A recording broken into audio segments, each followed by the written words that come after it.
This one is gonna be a game changer. Did you know that just with simple graph paper, you can plan a project from the size of a bookshelf or a workbench, a shed, or even a house, all on this sheet of paper, and take measurements off it as well.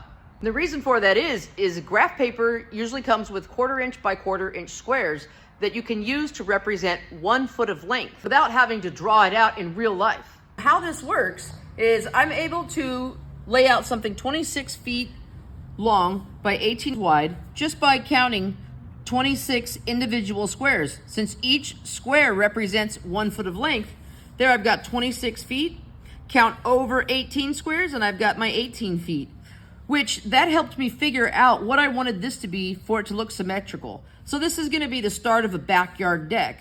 Instead of counting squares, you can just measure it, but you don't wanna use your tape measure to do that. There's something else that makes it quick and easy, and that is a scale ruler. Have you ever seen one of these?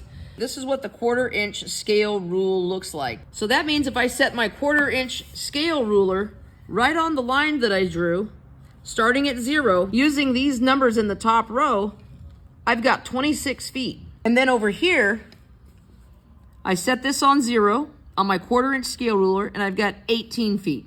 It's really easy to lay out big projects, small projects. I use this for my workbench that's only a 4x10, as well as every kitchen I've ever built. Planning your projects this way will really help you out to see if they look symmetrical. Before you go ahead and try to do a whole bunch of math, just count squares. If you need 6 inches, you cut one of those squares in half. If you need to plan something, let's say 80 feet, you won't have enough room here. But what you do is you count every square as 2 feet, and you can plan a lot longer project. Even a scale ruler here goes up to 92 feet.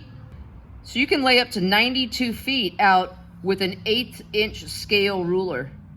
Where a 1/4 inch ruler, your maximum you can lay out with that is 46 feet. So it really depends on the size of the project that you're building as to what scale you're using. If you're building something that's a lot smaller, like a workbench, you don't need to use a 1/4 inch scale. You could use the 3 inch scale, which every 3 inches represents a foot. So there's lots of flexibility you can do there.